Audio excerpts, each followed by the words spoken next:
right. Welcome, everyone, to another episode of How I Met Your Mortgage. As always, I'm your host, Adam Smith, with Just the Tips Coaching. And with us today is a repeat guest, probably our record holder repeat guest, Grant Inaba, live from California. Grant, how many times have you been on the show? Half a It's been a dozen? few now. I feel like it's been a handful, maybe like Yeah. 5 or so? Yeah, I'm thinking it must have been you had to have been one of our earliest guests. I don't even know where we are here. We're in our 7th season, getting near the end of it, obviously. It's mid-October. Yeah. And we're typically booked out more than a year. So I'm thinking that it's probably, 5, maybe 6, I'm looking somewhere at in my that emails. arena. Yeah, I'm looking at my emails. Earliest record I have of, being on the show with you, I think, was 2019. Wow. Okay. Yeah, Yeah, so probably 5. Yeah, yeah. that probably makes sense. Very cool. How the hell are you, Grant? It's great being on the show every single year. I feel like, there's something new to talk about, and in my own, career, there's, like, an evolution, and I'm really, really excited to talk to you about what's going on now because it's going on great.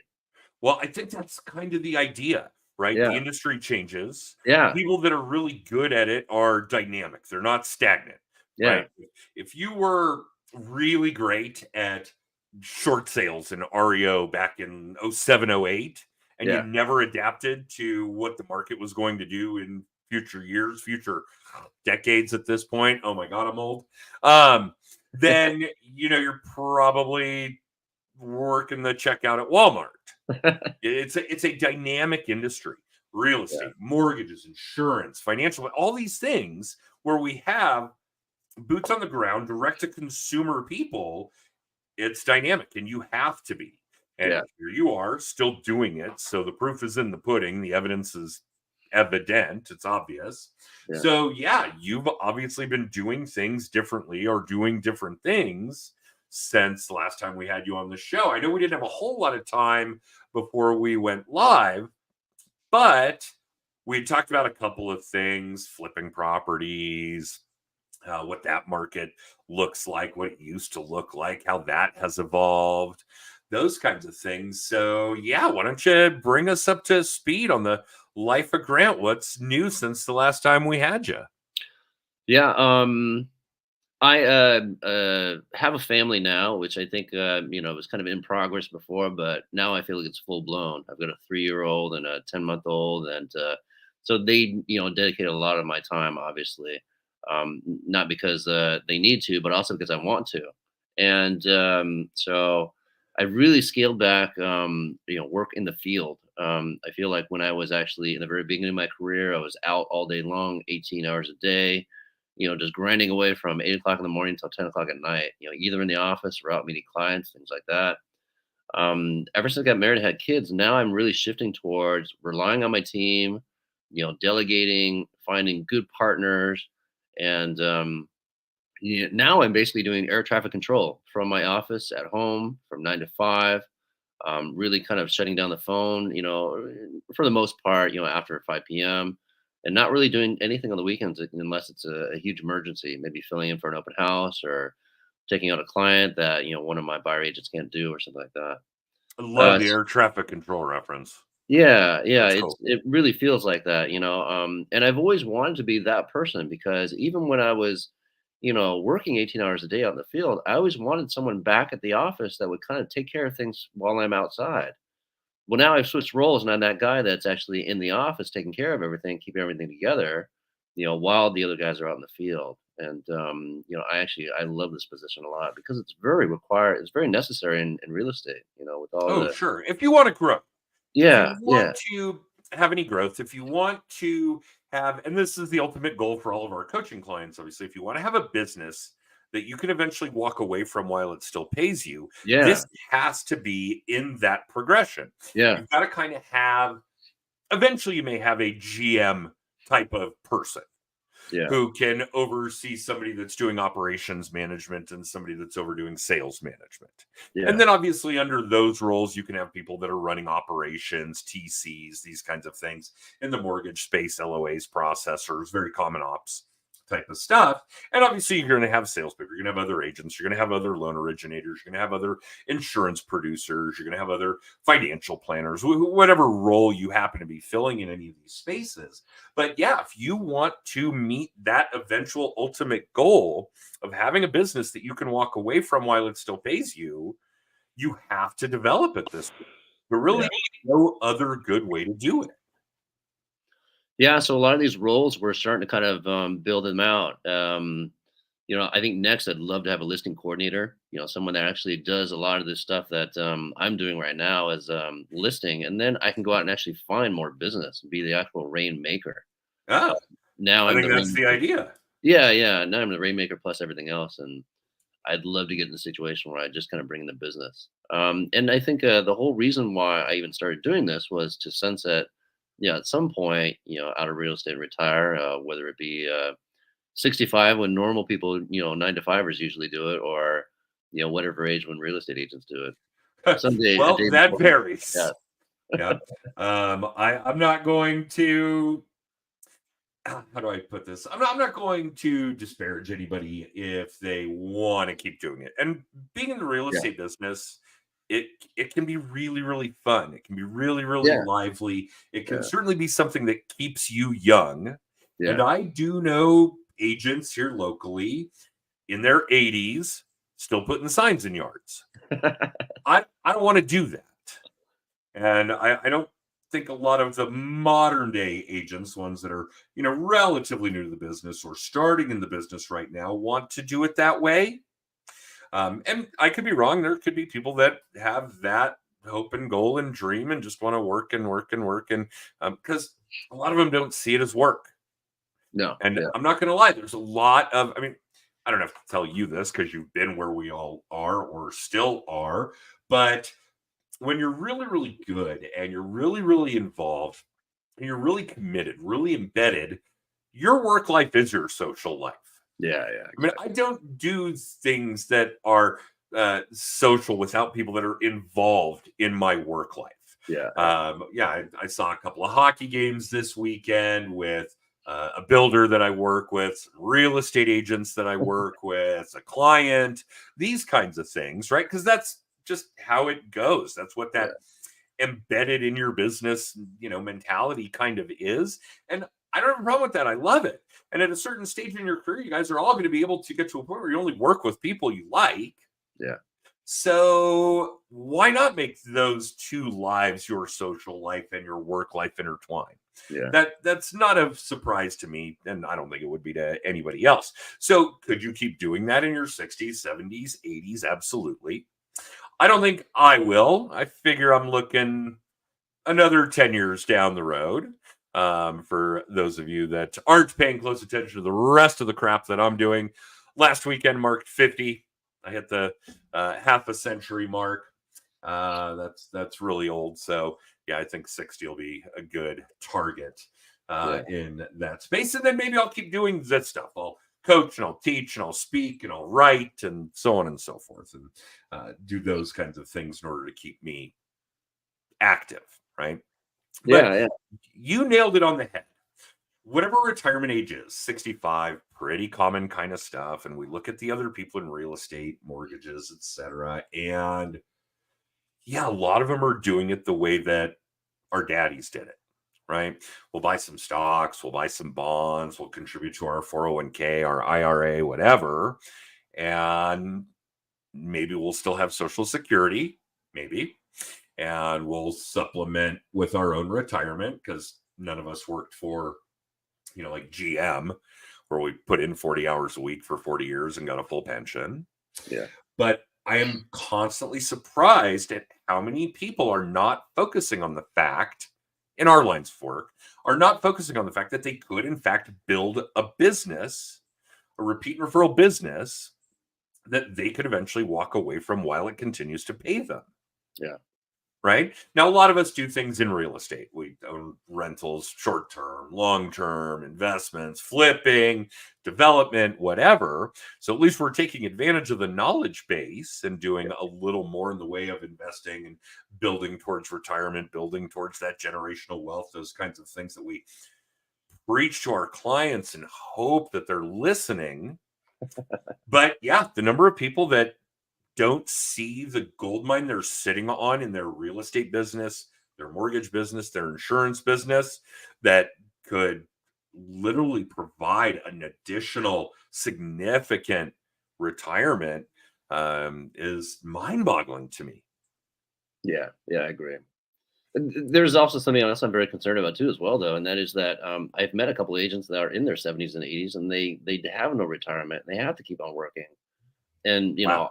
I kind of don't want to be that person at all either. I want to be a person with choices, and so for me, it's all about planning the roadmap, trying to figure out how to get to the option to retire whenever it is that I want to, and not be forced to keep on working, say, until I die, which is, I think, kind of the realtor joke, in my opinion, really. There are a lot of them doing it. Yeah, yeah, I But think so. what if I do? I mean, what if, I mean, it's hypothetical and we'll knock on wood, but what if we drop dead tomorrow? Yeah. Because that possibility exists. Yeah, if I Mhm. didn't have some stability, some security, something mapped out for, well, at least for my kids, and now you're well embedded in that with two. And yes, you were right. Last time we had you on the show, you only had one. Yeah. So that is a big new development in the life of Grant. But if we weren't at least planning ahead for them, then yeah, we may very well be working until we drop dead. Yeah, yeah, exactly. And maybe I'll want to. Hell, maybe you'll want to. But you got to take the risk factors into account.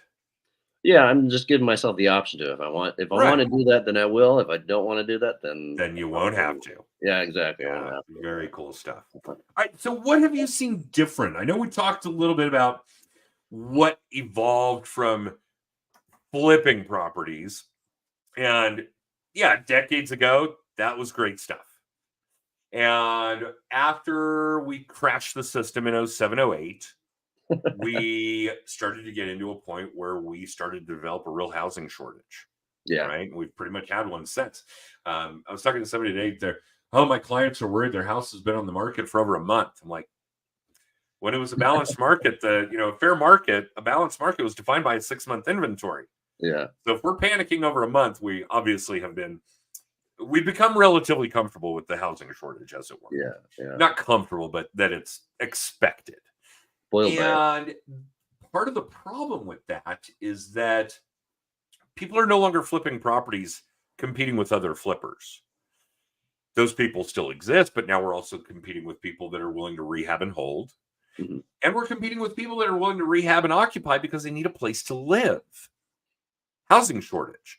Mhm. So flipping properties is tough. You've really got to have a keen eye for the property, the location, the work that needs to be done, your budgets, your management, so on and so forth, your holding costs, on and on.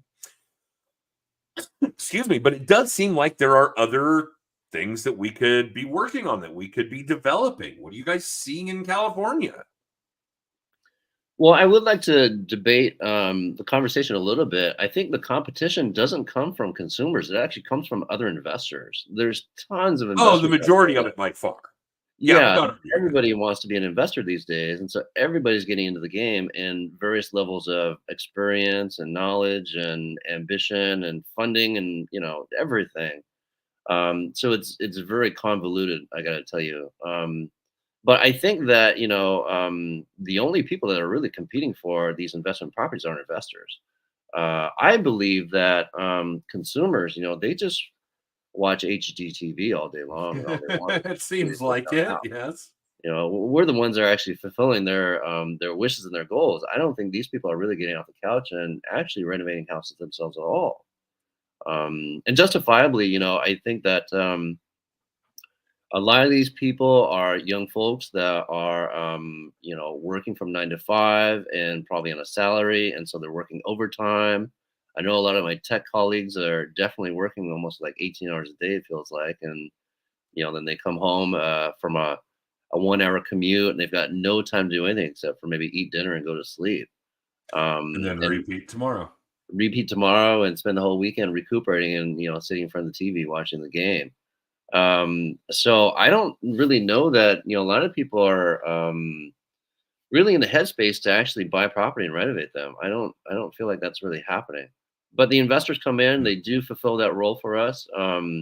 They'll fix up these properties, they'll resell them, and they provide that service. So I think that it's great that there is the availability to do that. The inventory is just it's tough though, as the regular housing supply is limited. So is the supply of properties to flip too as well. We've decided to get back into the flipping game after quite a while.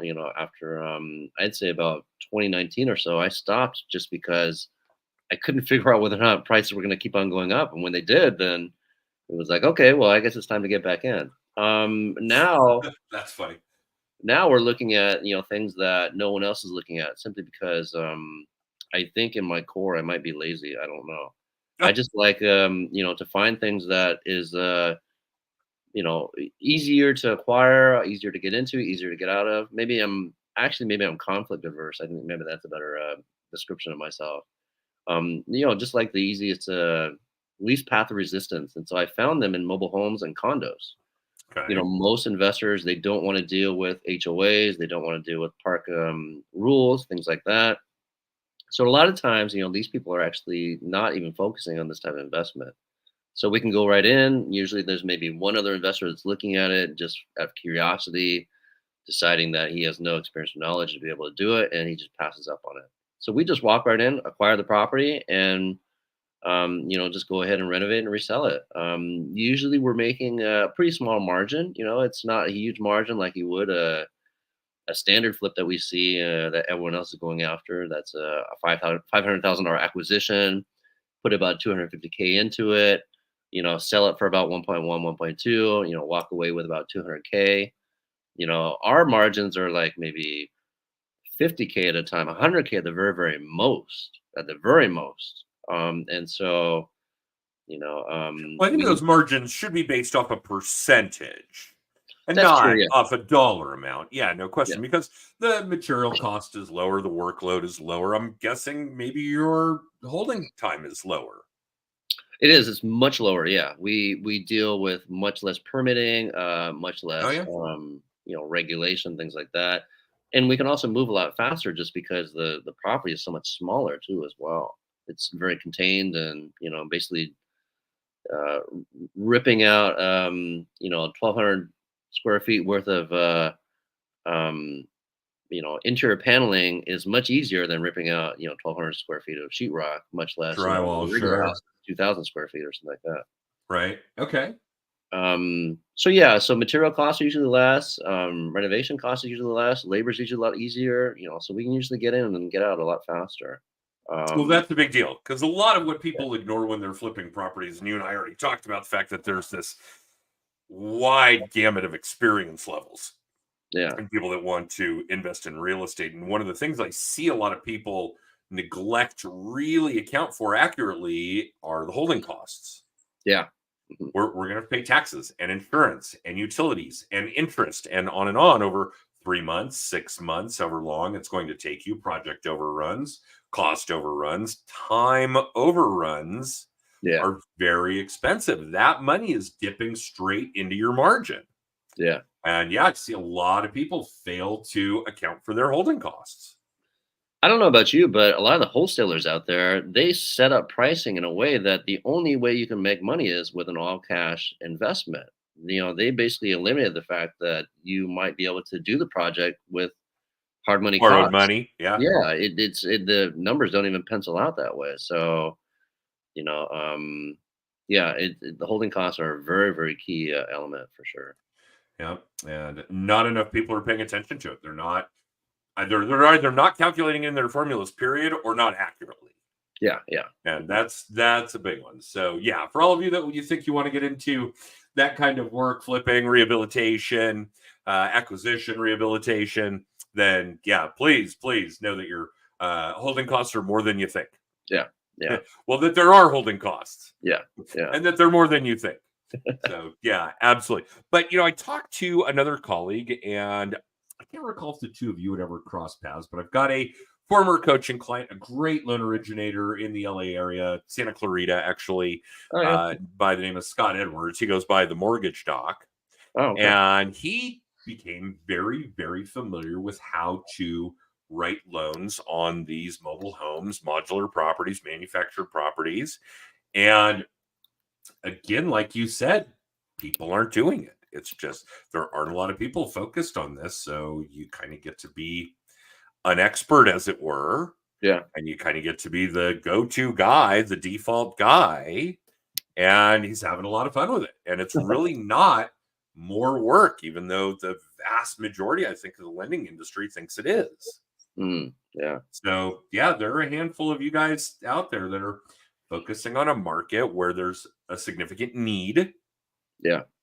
and not a lot of people have a knowledge base or understanding of how to deal with it. Yeah. It's cool.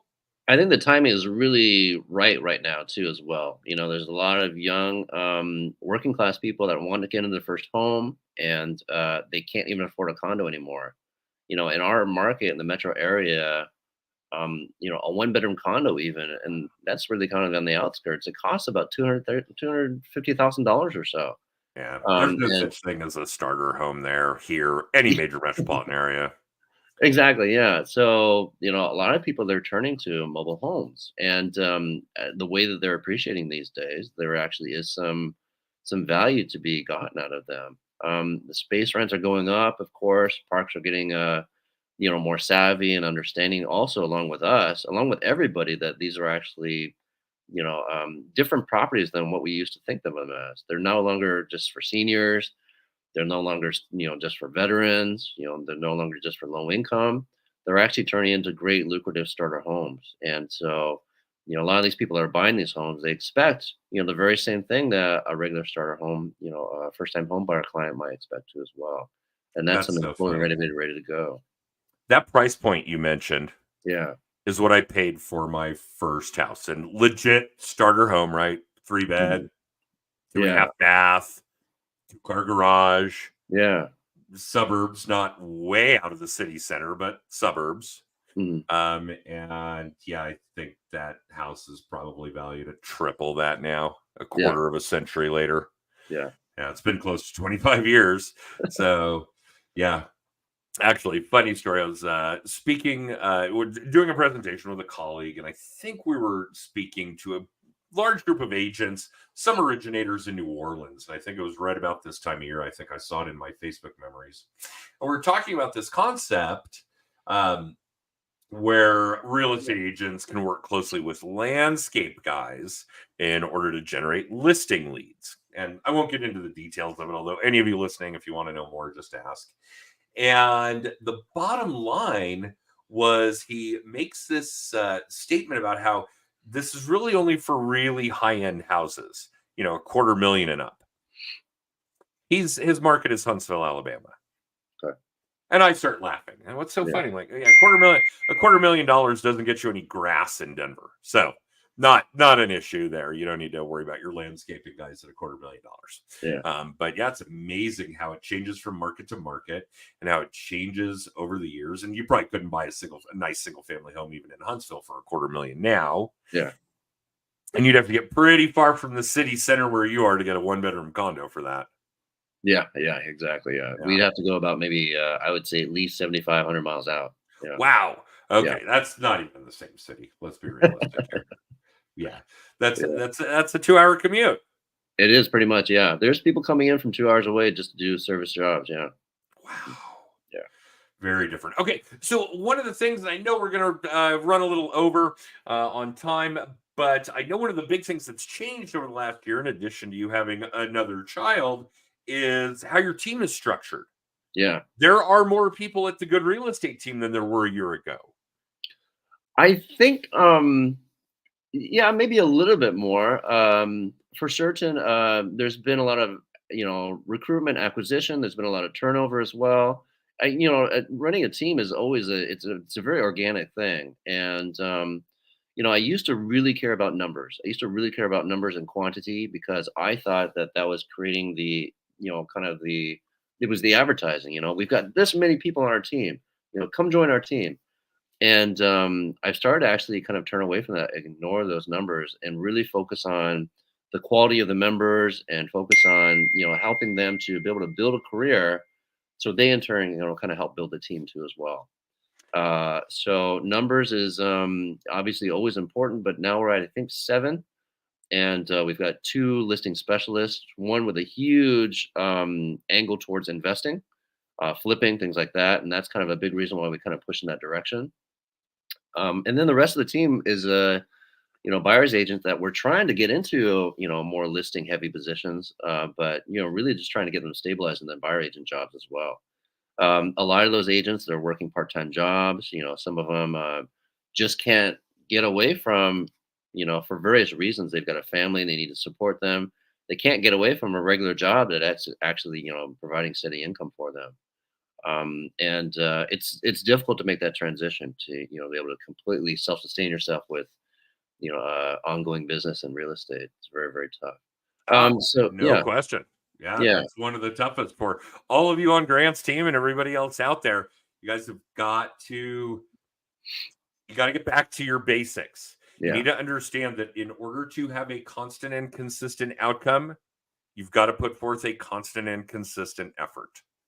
exactly. Yeah, that Goes makes it all the it's way very back to the simple. beginning. Yeah, exactly. Yeah.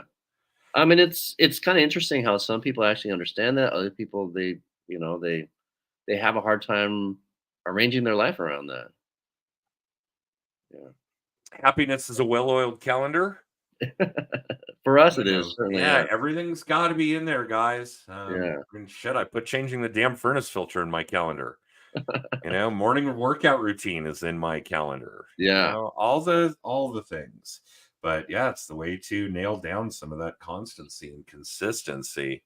Mhm. But yeah, and it's funny because we're kind of in that time of year where we've fallen into this trap. And this isn't just real estate agents and mortgage originators. There's a lot of this kind of mentality circumnavigating around the fall and winter that business slows down. No, your business slows down, right? We have all these conferences. I'm always busiest in the fall speaking and making appearances, engagements, this kind of thing in the fall, because this is when we do real estate and mortgage conferences. Right now, the reason that we've done that is because we literally believe that business falls off in the fall. It doesn't. For all of you out there, it really doesn't. The problem historically is that you weren't constant and consistent with the work effort, the lead gen, the things that are going to generate the product in the summer. You were busy working on your transactions. You had more of them. Yeah. You had more of them because you were busy working on your lead gen in the winter and spring. So you were busy in the summer and you let that shit slide. Yeah. And then things slow down in the fall, even more so in the winter, which is when you realize, oh, I better get back on my lead gen bus and start working on finding buyers and sellers, buyers and borrowers, whatever the case may be, whatever industry you're in. And then guess what? Again, you're busy in the summer. But if you are constant and consistent about your work year round, your work product will be, the results will be. We just, God, for decades and decades have kind of fallen into this cycle. And when we're really busy in the spring and summer with transactions, we're not doing the lead gen work that we need to be doing so that we're busy in the fall and winter. Yeah. Yeah. But we blame it on the seasons. Yeah. I Yeah. promise you, people, there are a lot of folks that are going to buy and sell houses, that are going to finance houses, that are going to change their auto insurance, whatever it is, between now and the end of the year. And the vast majority of the people that, I hate the word competition because I've always felt the only competition I have is me. I just Yeah. need to be better today than I was yesterday. But for lack of a better term, the competition is going to sit on the sidelines because they think business slows down in the winter. Be one of the people that knows full well that there are people buying and selling houses between now and the end of the year, and be the one helping them do that. Yeah. So, yeah. Well, I want to add those are all very, very good points. And I completely agree with you. Calendaring, consistency, lead gen, follow up, these are all the most important things. They might be the easiest things, in my opinion, because I think the most difficult thing to succeeding is the mental game. It's really getting past demotivation, getting past excuses, getting past your own ego. Get out of your own way. Get out of your own way. Yeah. I mean, this is the one factor, in my opinion, that creates it's the deciding factor that decides whether or not you're successful or not in real estate, honestly. Attitude. Attitude. Yeah. It's all attitude. And it's All of it. hard right now. Yeah. The world's a crazy place. The business is wild, especially for those of you that are real estate agents. What a strange year this has been. Yeah. It Too is much information out hard. there. Yeah. Oh, and so much misinformation out there. Exactly. Yeah. The media, and then it's worse Yeah. on social media. And yeah, it's Who do you listen to? Yeah. ugh, Yeah. nobody anymore because you don't know who to trust. But yeah, it is. I would say, as being in the real estate business goes, and I've been watching this for a long time, literally, well, since about the turn of the millennia, the turn of the century here. This is probably one of the weirdest times I've ever seen for the real estate agent. Hmm. Yeah. Well, we were talking about shifting with the market earlier in the very beginning, and I always told myself it doesn't matter whether or not it's buyers or sellers, whatever it's going to be, we're just going to shift with the market and create a new strategy. And I found out this year and the last year how difficult that was to do. And that also was a mental game for me too, as well. I was so stuck in working in a rising market ever since 2009, let's say 2022. When 2022 hit, and I decided that I had to eat my own medicine and actually change my strategy, that was very, very tough. And you probably felt that you were behind the ball, that I you was should have scared. changed that strategy Yeah. sooner. Every day I was scared that I was falling behind and that I wasn't doing things right anymore, and this was going to be the end of my career. And I think it was due to making a decision to go ahead and try something different, build upon it, see where it went, and adjust my mindset. I mean, and once I adjusted my mindset, then everything really just kind of fell into place. Once I got a roadmap, once I got a plan, everything started to kind of fall into place and just build on that plan. There's some serious value in that. Yeah. Mhm. Yeah, we talk about it a lot with professional athletes. And I know that that sounds crazy for me to compare all of you in real estate and mortgages with professional athletes, but hear me out. Your mental game has to be strong. Yeah. It is not strictly physical, not even in like the NFL. Those guys have a very stringent, a very strategic mental game. Yeah. It's not just about bashing heads with the guy across the line of scrimmage. You are selling something on every play. Yeah. You absolutely are. Now, granted, let's look at the opposite end of the professional athlete spectrum and talk about like pro golfers. Now you got to really have a mental game. You got to bring that, and it's got to be strong. Same kind of thing with you guys, good or bad. Bring a strong mental game.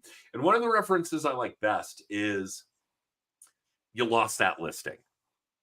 The transaction fell out. Your buyers got cold feet, whatever. Guess what? Well, not just, but this weekend, somebody threw a pick six interception in the NFL, and I didn't pay all that much attention to what was going on because my home team didn't play over the weekend. They played Thursday night, but it happened.